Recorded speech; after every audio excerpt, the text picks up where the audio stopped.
আমাদের প্রথম দিনের অনুষ্ঠান বিমানবন্দর থেকে ৩০০ ফিট রাস্তার অভ্যর্থনাস্থল, সেখান থেকে দেশনেত্রী বেগম খালেদা জিয়াকে দেখতে যাওয়া এবার কেয়ার হাসপাতাল থেকে তিনি সরাসরি বাসভবনে চলে আসবেন।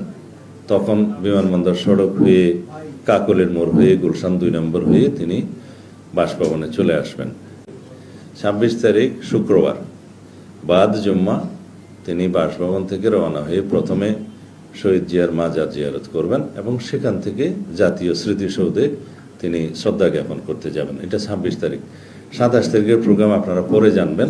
সেদিন অন্যান্য অনুষ্ঠানের মধ্যে আমি শুধু আপনাদেরকে আগাম টাইমিং ছাড়া এখন বলতে পারি যে আমাদের সেদিনের অনুষ্ঠানের মধ্যে ২৭ তারিখে তিনি এনআইডি কার্ড এবং ভোটার হওয়ার সমস্ত কাজগুলো সেদিন করবেন। এরপরে শহীদ উসমান হাদির কবর জিয়ারত করবেন এবং যাওয়ার পথে তিনি পঙ্গু হাসপাতালে জুলাই অভ্যুত্থানের যে কর্মসূচি, পঙ্গু হাসপাতালে যাওয়া, তাদেরকে দেখতে যাওয়া সেটা, এবং এরপর আরেকটি অনুষ্ঠান হবে, সেটা এখনো আমরা বিস্তারিত ঠিক করি না, আপনাদেরকে যথাসময়ে জানাবো।